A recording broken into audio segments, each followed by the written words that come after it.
আসসালামু আলাইকুম। আমি এখন ঘি বানাবো, সেই জন্য মালাইটাকে ফেটিয়ে নিচ্ছি। তো কারো বাড়িতে এটা যদি না থাকে তাহলে হাত দিয়ে মালাইটা ফেটিয়ে নিতে পারো। তো এইভাবে করে 5 থেকে 7 মিনিট মতো মালাইটা ফেটিয়ে নিলেই ঘিয়ের উপযুক্ত হয়ে যাবে। তো এখানে আমার মালাইটা ফেটানো কমপ্লিট।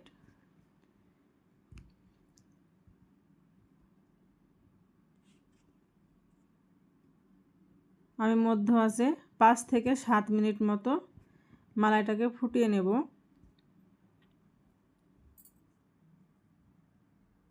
এইভাবে মালাইটা ফোটানোর সময়তে যদি কারো কাছে লেবুর পাতা থাকে তাহলে তোমরা দিতে পারো। তো আমার কাছে লেবুর পাতা নাই, সেই জন্য আমি দিতে পারলাম না। লেবুর পাতা দিলে একটু সেন্ট হয়।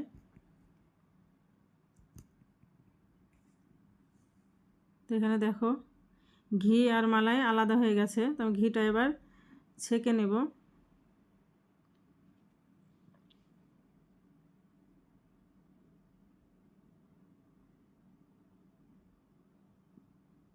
খুব সহজ পদ্ধতিতে বাড়িতে ঘি বানালাম। তো দেখো কালারটা কত সুন্দর হয়েছে। আল্লাহ হাফিজ।